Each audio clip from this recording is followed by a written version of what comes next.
Hello, my name is Som Singh and we have discuss that कि हमने पहले मैथ में काफ़ी टॉपिक्स कवर किए। टॉपिक्स क्या, कुछ ग्राफ बनाए, फंक्शन के बारे में पढ़ा, और फिजिक्स का बस एक ही वीडियो आया अभी तक वेक्टर के बारे में। तो उसको मैं कंटिन्यू कर रहा हूँ। वेक्टर टॉपिक को हम कवर अप करेंगे और पूरा कंप्लीट करेंगे, ठीक है। इसके अंदर 4 या 5 पार्ट आएंगे। आप अगर पूरा देखते हो तो वेक्टर के बारे में आप सब कुछ जानते रहोगे at last. We will talk about the magnitude, direction, angle, resultant, everything about vector we will discuss here. Okay. तो जो हमारा लास्ट वीडियो था पहला वाला, तो उसमें आवाज़ की थोड़ी प्रॉब्लम थी। फिर भी उसमें कंटेंट तो था ही यार, तो आवाज़ उसमें दिक्कत थी, तो आप आवाज़ को ना थोड़ा सा कम कर लीजिएगा। अबाउट 20% आप डिक्रीज कर देंगे तो जो नॉइज़ है वो हट जाएगी। उसका तो वीडियो देखिएगा, लेकिन फिर भी जो भी आप वहाँ भी था उसको मैं यहाँ कवर करूँगा ही, लेकिन थोड़ा फास्ट होने कवर करूँगा। ऐसा नहीं स्लो चलेगा मैटर, ठीक है, थोड़ा तेज़ चलेगा। तो स्टार्ट करते हैं। आज पार्ट 1 है, इट्स अ पार्ट 1। ओके। तो पार्ट 1 में देखो, vector vector vector consist of two things. देखो, कोई any quantities which required to be defined by direction and magnitude. किसी क्वांटिटी को डिफाइन करने के लिए अगर डायरेक्शन और मैग्नीट्यूड दोनों जरूरत पड़ रही है तो वो क्वांटिटी वेक्टर है। बस it is a single definition ख़त्म। तो डायरेक्शन भी चाहिए और मैग्नीट्यूड भी चाहिए। अगर एक भी चीज़ एब्सेंट हो गई तो वो वेक्टर नहीं है। ओके। तो रिप्रेजेंटेशन हमने उसमें सीखा हुआ था, कैसे दिखाते हैं वेक्टर को। मान लो किसी ने कह दिया कि 10 किलोमीटर टुवर्ड ऑफ ईस्ट। तो अगर ऐसा माने कि ईस्ट इधर है, वेस्ट इधर है, नॉर्थ इधर है, साउथ, तो रिप्रेजेंटेशन ऐसे होगा 10 किलोमीटर इधर दिखा देंगे, बस हो गया रिप्रेजेंटेशन 10 किलोमीटर ऑफ ईस्ट। और दूसरा कोई कहते हैं 20 kilometre 30 degree south of west. 20 kilometre south of west, तो मैंने आप बताया था कि एंगल यहाँ से लेते हैं वेस्ट से, ऑफ वेस्ट से। तो वेस्ट इधर है, तो वेस्ट से 30 डिग्री, सॉरी ज़्यादा बन गया है, वेस्ट से 30 डिग्री, ये आप मान लो, वेस्ट से 30 डिग्री 20 किलोमीटर, ये साउथ। ये हो गया रिप्रेजेंटेशन। अगर इसको ब्रेकअप करना है, इसको ब्रेक करके दिखाना है, तो कैसे ब्रेक करेंगे ये सिखाया हुआ मैंने वहाँ पे। यहाँ मैं फिर बताता हूँ कि जो एक्स कंपोनेंट आएगा, जिस तरफ से एंगल आपको दिख रहा होगा उस तरफ कॉस कंपोनेंट आता है, और जिस तरफ एंगल नहीं दिख रहा होगा उधर साइन कंपोनेंट आता है। तो वेस्ट साइड में इसका कंपोनेंट आएगा 20 कॉस 30, और इस साइड कंपोनेंट आएगा 20 साइन 30, दैट विल बी 10, और ऊपर वाले की वैल्यू होगी, इसकी वाली वैल्यू होगी 10√3। ठीक है, ये हो गया रिजोल्यूशन ऑफ वेक्टर। ऐसे रिजॉल्व करते हैं किसी भी वेक्टर को। तो अगला टॉपिक आता है ट्रायंगल ऑफ एडिशन। एडिशन हम कैसे करते हैं, एडिशन कैसे करते हैं, ठीक है। तो देखो, पहली बात, अगर ज्योमेट्रिकली अगर आप कर रहे हैं तो कोई वेक्टर मान लो दिया हुआ है 2, वैसे जैसे मान लो दिया हुआ है 2 किलोमीटर साउथ, तो पहले आप इसमें स्केल मान लेंगे कि 1 kilometre is equal to 1 centimetre. फिर स्केल लेंगे, पेंसिल लेंगे, उसे ड्रॉ करेंगे, पूरा ड्रॉ करते जाएंगे, जहाँ एंड अप होगा वहाँ से इनिशियल पॉइंट को मिला देंगे, then it will be resultant. थोड़ा फास्ट चल रहा है क्योंकि पढ़ा चुका हूँ मैं, और थोड़ा इसलिए तेज जा रहा हूँ। और दूसरा आता है तरीका एनालिटिकल मेथड, ठीक है, कि आप पूरे कंपोनेंट्स को ब्रेक कीजिए फिर निकालिए आंसर। तो जो आई एक्स एक्सिस में कंपोनेंट आता है उसे आई फॉर्मूला लिखते हैं। मैं ये इसलिए बता रहा हूँ क्योंकि मैंने एज्यूम किया हो कि आप लोग आई जे के कुछ नहीं जानते हैं, तो मैं आपको पढ़ा दे रहा हूँ। जो एक्स कंपोनेंट होता है उसको लिखते हैं आई फॉर्मेट में, वाई कंपोनेंट का यूनिट होता है जे, एंड जेड के लिए के। ठीक है, किसी वेक्टर को अगर ब्रेक करना है, मान लो ये दिया हुआ है 20 degree 20 kilometre 30 degree north of east, तो ये हो जाएगा ना।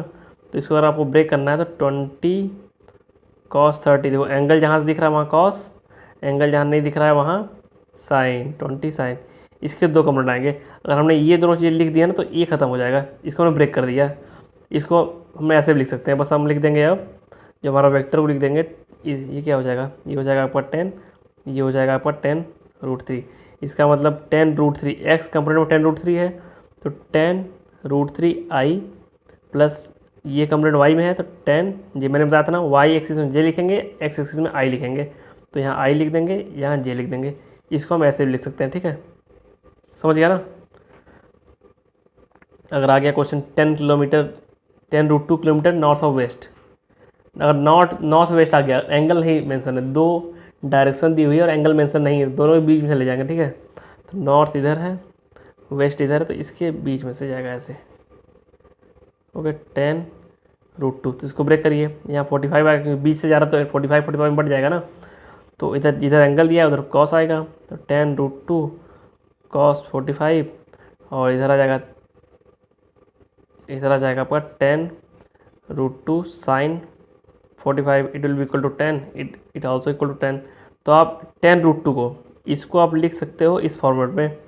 देखो एक्स एक्सिस में 10 आ रहा है ना, but it is negative side है ना, ये नेगेटिव साइड, तो -10i, और वाई एक्सिस में 10 आ रहा है लेकिन but it is positive side, तो 10j, ठीक है। ऐसे लिख सकते हो इसको आप। दोनों चीज़ सही है, या तो आप ऐसे लिख दो ये भी सही है, ऐसे लिख दो ये भी सही है, दोनों चीज़ें सेम ही है, बस वे ऑफ रिप्रेजेंटेशन है। ओके, अगला क्वेश्चन मान लो आ गया 10 kilometre 30 degree south of east, 10 kilometre 30 degree south of east. तो आप देखो, जब आप करना आप क्वेश्चन ना, तो मैं जब क्वेश्चन दे रहा हूँ तो उसको आप सॉल्व करने के लिए वीडियो को पॉज कर दीजिएगा, उसके बाद सॉल्व कीजिएगा। अगर आपने सॉल्व कर लिया तो मैच कर लेना आंसर, अगर सही आ गया तो ठीक है, अगर नहीं आया तो आप सोल्यूशन देखिएगा, ठीक है। तो 10 kilometre 30 degree south of east दिया हुआ है। तो साउथ किधर है, साउथ इधर था, नॉर्थ इधर था, तो ईस्ट इधर है। एंगल हम लेंगे ईस्ट से, तो इधर ये एंगल 30, ये 10 किलोमीटर, तो 10 cos 30 it will be equal to 5√3, and इधर it will be equal to 10 sin 30 it will be equal to 5। तो आप फिर ऐसे लिख सकते हो, इसे कैसे लिखोगे, x में कितना आ रहा है, x में ये आ रहा है ना 5√3, और पॉजिटिव है तो i आएगा, और फिर ये y आ रहा है नेगेटिव में, तो हम पॉजिटिव लिखेंगे। अब यहाँ लिखेंगे -5j, ठीक है। तो सीख रहे हो यार। अगला आता है वेक्टर एडिशन। अगर लिखा हुआ है vector a plus vector b, मान लो ये वेक्टर ऐसे है, b वेक्टर ऐसे है, तो इसका सम ऑफ हम कैसे लिखेंगे, सम ऑफ हम कैसे करेंगे इसे। तो देखो सम ऑफ करते हैं तो हेड को टेल से मिलाते हैं, एक के हेड को एक के टेल से, डजेंट मैटर किसका हेड किसका टेल, आंसर सेम आएगा, आपका रिजल्टेंट सेम आएगा, ठीक है। मैं दोनों करके दिखा देता हूँ आपको। जैसे मान लो इसका हेड लिया आपने, ए का हेड लिया, और इस बी के टेल को लाके यहाँ पर रख दिया आपने रिप्लेस करके, तो ये उठ के यहाँ आ गया, ये बन गया बी, यहाँ पे आ गया।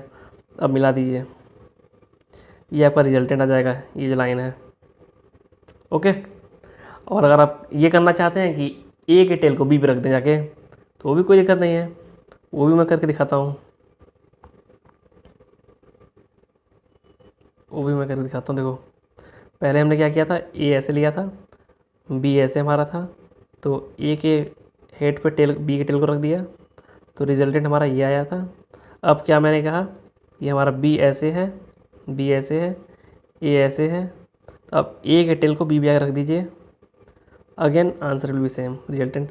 आप किसी को भी किसी में जोड़िए, ए को बी में जोड़ दीजिए या बी को ए में जोड़ दीजिए, आंसर विल बी सेम, यही मैं कहना चाह रहा हूँ। अगर ए प्लस बी कहीं लिखा हुआ है या बी प्लस ए लिखा हुआ है कहीं, तो आंसर सेम आता है, ठीक है। ओके, ये प्रॉपर्टी होती है। वही यहाँ देखो, यहाँ कहा गया है कि अगर ए ऐसे है, कुछ भी दिया हो, जैसे मान लीजिए कि ए ऐसे दिया है, बी ऐसे दे दिया है ऐसे, तो आप ऐसे एडिशन नहीं करेंगे, बस क्या करेंगे, किसी के हेड को किसी के टेल पर रख दें, किसी के टेल को किसी के हेड पर रख देंगे। मान लीजिए ये था टेल मैच कर रहे, हेड मैच कर रहे थे, तो ए को आप आगे बढ़ा दो, ए को आप आगे बढ़ा के यहाँ ले आओ, मतलब बी के हेड पे ए के टेल को रख दो, तो ये हो गया टेल ए का। अब इतना हो गया, अब रिजल्टेंट ये आ जाएगा, ये रिजल्टेंट। बस यही सीखना है हमें कि किसी के हेड पे किसी के टेल को रख देना है, बस किसी के हेड पे किसी के टेल को। मान लो अगर ऐसे नहीं करना था आपको, आपका मन है कि ए के हेड पे बी का टेल रखा जाए, अगर आप ये करना चाहते हो, जस्ट सिंपल, ये कोई दिक्कत नहीं है, आप कर सकते हो। ए ऐसे है, बी आपका ऐसे आ रहा था ना, तो इसको आगे बढ़ा दो, इसको आगे बढ़ाओगे तो ऐसे हो जाएगा, तो हो गया ना, ए के हेड पे बी का टेल आ गया। अगेन रिजल्टेंट इज सेम, देख रहे हो ना, रिजल्टेंट यहाँ ऐसे था, यहाँ भी ऐसे रिजल्टेंट है, रिजल्टेंट सेम है ना, कोई दिक्कत नहीं है ना। अगला, find the magnitude and direction, find the magnitude of and direction. इसका मैग्नीट्यूड निकालिए 4i + 4j का। देखो इसको आप ये वेक्टर एक ही है, लेकिन इसको हम ब्रेक कर सकते हैं।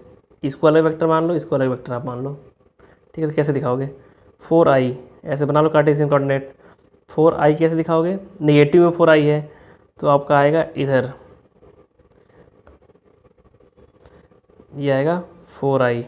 ठीक है, देन -4j, तो इसमें ऐड क्या करना है? -4j मतलब नेगेटिव में ये, तो रिजल्टेंट क्या आ जाएगा? ये आ गया रिजल्टेंट। ठीक है, तो इधर 4 है, इधर 4, तो आप पाइथागोरस लगा दोगे, 90 डिग्री है, पाइथागोरस लग जाएगा ना यहाँ पे, तो ये हो जाएगा 4√2। ये 90 है तब लग पाए पाइथागोरस, अगर 90 ना होता तब पाइथागोरस ना लगता। समझे? समझ रहे हो ना? तो मैग्नीट्यूड इतना आ गया, एंड डायरेक्शन निकालना है, डायरेक्शन आप देख सकते हो, यहाँ थीटा लगा दो, ये 4 है, tan theta equal to 4/4 equal to 1, तो means it is a theta equal to 45। क्या आ गया डायरेक्शन? ये आ गया 45। अब डायरेक्शन आप बता सकते हो कि डायरेक्शन अगर एक्स एक्सिस से ले रहे हो तो 180 + 45 करोगे, तो बताओगे 225 एंगल हो जाएगा from positive x axis, and magnitude आपका आ गया 4√2। सीख गया ना? और एक और तरीका होता है इसको निकालने का, वो बाद में सीखेंगे। अगला क्वेश्चन आता है ये, इसे सॉल्व करने का। ये सब मैं पहले वीडियो करा चुका हूँ, इसलिए बहुत तेज़ी से चल रहा हूँ। ठीक है, और आगे जो नए टॉपिक्स आएंगे उसमें मैं धीरे धीरे पढ़ाऊँगा। तो अब ए ट्रेवल्स, इसमें लिखा है कि A travels 10√2 kilometre north of east, तो आप कार्टेशियन में दिखाना शुरू कीजिए। इसे हम कार्टेशियन से भी कर सकते हैं, और इसे हम जो IJ के फॉर्मेट में वेक्टर फॉर्मेट लिख के भी कर सकते हैं। तो 10√2 नॉर्थ ऑफ ईस्ट, तो नॉर्थ ऑफ ईस्ट लिखा है, एंगल नहीं दिया है, तो 45 पे ले जाएंगे। 10√2 यहाँ 45, तो इस डायरेक्शन में इसका कॉम्पोनेंट आएगा 10, इधर भी इसका आएगा component 10, and second vector is 20 kilometre in north, 20 kilometre in north, बस नॉर्थ में 20 किलोमीटर है, तो ये आपका 20 हो गया। Then third vector is 40 kilometre 30 degree south of west, 40 kilometre south of west, south ये है, वेस्ट ये है 30, तो इसको ब्रैकेट जब करोगे तो कॉस आएगा आपका 20√3 और साइन आएगा 20। ठीक है, तो इस पॉजिटिव में 20 है, नेगेटिव में 20 कैंसिल हो जाएगा। तो फाइनल आपका क्या निकल के आ रहा है? देखिए फाइनल निकल के, इसका फाइनल निकल के आ रहा है, इस डायरेक्शन में कितना बच रहा है? 10 बचा, और इस डायरेक्शन में बचा 20√3 - 10, ये j है, ये i है। तो आप सिंपली अगर इसे वेक्टोरियल फॉर्म में लिखना चाहो, अगर आप इसे वेक्टोरियल फॉर्म में लिखना चाह रहे हैं तो सिंपली आप लिख सकते हैं ऐसे, क्या था, रिजल्टेंट जो लिखेंगे वो लिखेंगे रिजल्टेंट इक्वल टू 20√3 - 10i। ठीक है, 20√3 - 10i, और ये नेगेटिव में है तो बाहर नेगेटिव लग जाएगा। ओके, और फिर ऊपर पॉजिटिव, इधर y वाला पॉजिटिव में है तो +10j, ऐसे लिख सकते हैं। अब रिजल्टेंट निकाला, रिजल्टेंट का एक और फॉर्मूला होता है, देखो अगर ऐसे दिया हुआ है ना, अब ठीक है ऐसे ही रहने दो, अब क्या इसमें आपको बाद में बताएंगे, इतना सीख लो, इतना काफ़ी है अभी। पार्ट 1 इतना ही था, पार्ट 1 कंप्लीट है। अब पार्ट 2 जो आएगा ना, वो आएगा addition of vector and angle between the vectors. ठीक है, पार्ट 1 इज़ कम्प्लीटेड। आपने ब्रेक करना सीख लिया। अगर पूरा वीडियो देखना हो अच्छे से तो लिंक दे दूंगा मैं, उसमें अच्छे से मैंने एक्सप्लेन किया हुआ है, वहाँ से देख लीजिएगा। Thank you.